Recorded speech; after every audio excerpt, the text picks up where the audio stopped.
Hey everybody, Marcos Villegas here in Las Vegas at the Mayweather Boxing Club, being joined by Zab Judah himself. Zab, good to see you, man. It's been a while. How you been? I've been great.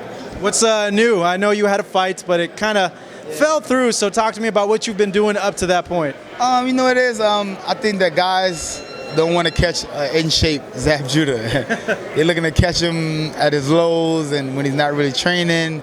But you know, like I said, me sparring with Floyd, I got a new sense of the game of how things should be ran.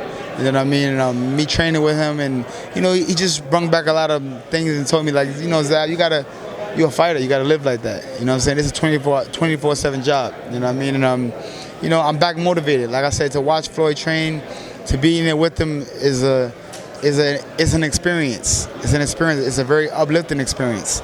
And yeah, I mean, I got a new love for boxing again.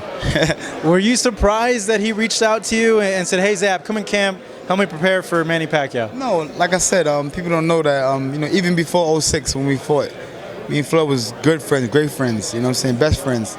And you know, the fight is what us being talented and being the best fighters out there is what made us fight. You know what I mean? The world kind of, like, you know, demanded the fight. Like, we need to see y'all fight. You know what I mean?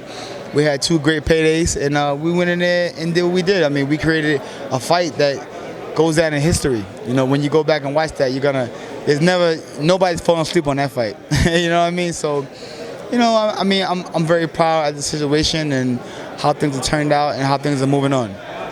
Looking at the fight that you had with Floyd, and I've said that what I'm going to say to you, to a lot of people. You're one of the few guys that legitly gave Floyd problems inside the ring, and you were beating him early in the round. So when you came in here, did some of that competitiveness get back in you when you went ahead and sparred with him? You know what? We're both competitive athletes. And I think that my job when I work with Floyd is to give him the best Zab Judah that there is. Because with me not doing that is not good. And I think for him, it's to be the best Floyd Mayweather he can be, so he can understand how to capitalize off of the southpaws. You know what I mean? And he's doing phenomenal. His hand speed is great. His his defense is, you know, it's impregnable. You know what I'm saying? His condition is still superb. It's still on top.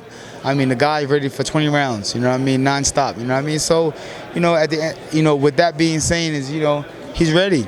He's ready.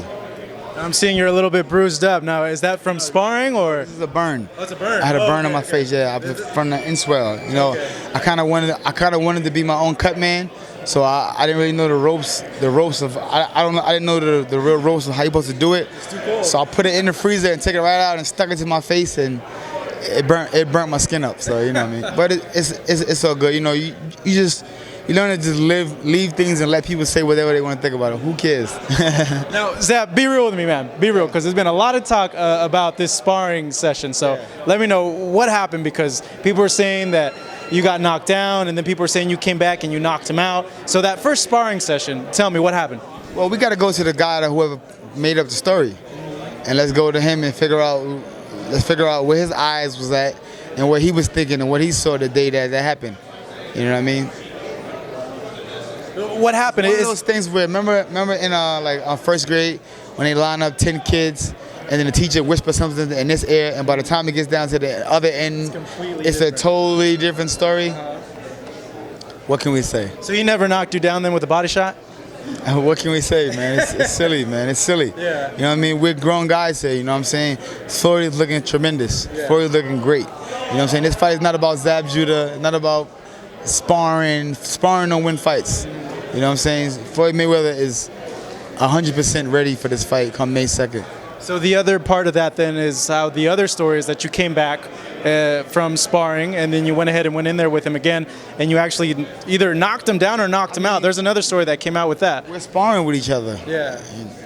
But where all this other news comes from, I don't know. It's crazy though, but yeah. Hey, let it be what it be, man. Yeah. It's okay. I mean, Floyd knows, Zab knows. Anybody that's, you know, inside the gym that's you know, enough, you know, what's the word? Supposed to be here at the time and see what happens. Gracious enough to be here and see that. Hey, they know everybody knows what happened. But other than that, Floyd's looking great, man. That's all we can say. We go back to that. Floyd's looking phenomenal. How do you think the fight's going to play out, given Manny, his speed, his footwork? Manny has great speed, has great footwork. I see the fight playing out 48-0. Yeah. Yeah. You think it goes the distance? You think it's something that we could see maybe a split decision or maybe even a knockdown, a knockout? 48-0. 48-0? Yeah. But how do you being a pro, you've been in there with Floyd. You know how he looks. Do you feel that he's going to stop Manny? Because I get the sense when I see him training, he's a lot more aggressive in sparring. And I'm like, to me, it looks as if Floyd really not only wants to put an exclamation mark, but he wants to get him out of there. Yeah. So do you feel, given that's what he wants to do against Manny? I think May 2nd, 48-0. Zab keeping it tight to the treasure chest. On a last note, when are you going to get back in the ring? Like I said, I'm scared. I was scheduled to be in there the 11th of this month, but that fell through, and I'm in top shape right now, and you should see me in the ring very shortly. Can't wait. Zab, it's always great to see you. Here with Zab Judah, Marcos Villegas here for Fight Up TV.